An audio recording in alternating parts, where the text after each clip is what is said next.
One of the things with LTRs that just about every guy gets wrong, and I'm gonna give this away for free, is the frame component of it.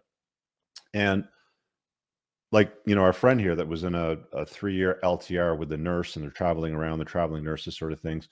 I know that some people have issues with nurses. I think the general consensus by men out there today is that there's certain professions where women are more promiscuous than others. And I think that nurses got caught up in that vortex. So generally speaking, I think most guys that have had any experience with nurses have found them to be incredibly promiscuous.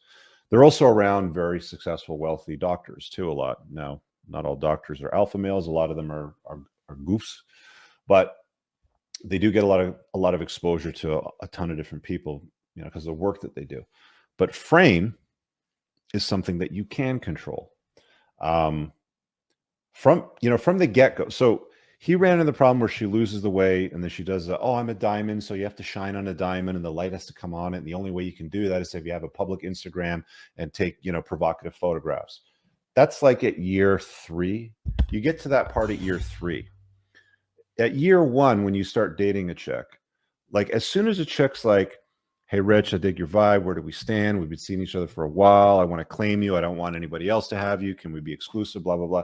As soon as you get to that point, that's when you start looking at her going, okay, she doesn't have any of my red flags, daddy issues. She's not a feminist. She's not unhappy or unlucky. She doesn't try to compete with me. She doesn't keep men around from her past. She's not poor with money. She's, she knows how to deal with money. She's not violent. She doesn't have extreme jealousy. She's not a party girl. She doesn't have tattoos or piercings. She doesn't have a big notch count. Not a single mom. She doesn't seek validation online. She's not a sugar baby. She's not a pathological liar.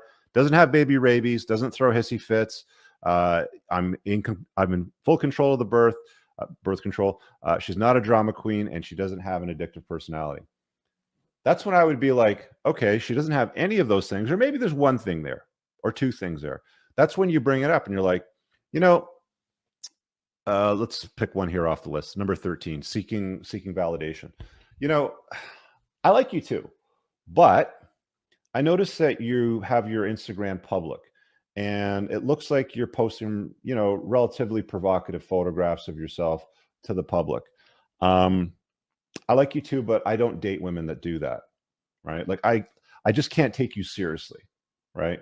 I mean, what are you looking for here? Exactly. Like, is this like, what is the where do we stand talk? Like, what do you want this relationship that you're painting right now to look like? Because you can't have that conversation 3 years down the road like he tried to, where he was like, I don't really like these photographs. This isn't going to work out for me. And she's like, well, I'm a diamond in the rough. You have to shine on me, and I got to put my tits out there for everybody to see. You're kind of screwed at that point, right? So by the time you get to year 3 and you've gone through betaization, through a few concessions, by the time she's gotten away with a few things, or maybe piled on some more things, maybe year 1, she had no tattoos and piercings, but by year 3, she's got 5 of them or something like that. Maybe she's throwing hissy fits, and you're not setting those boundaries and stopping it from happening.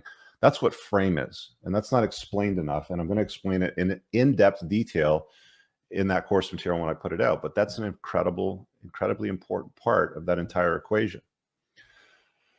Mike's in the chat still. He says, it's my fault. And if I have a kind and submissive woman, it's my fault if I have a bossy and narcissistic woman.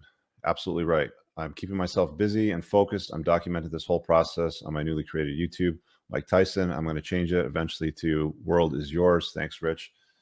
Cheers, buddy. Thanks for the super chat. And yeah, let's see how it unfolds. Let me know how you make out. But yeah, it's at that start. It's at that beginning point where she's like, where do we stand? I want to claim you, that you're in the best position to say, cool, but I don't date girls that post provocative pictures on Instagram or have Snapchats, or, they hide their phone or they turn it down, or they're like, doing this sort of stuff when you're around. Like, there's any number of behaviors which it's not controlling.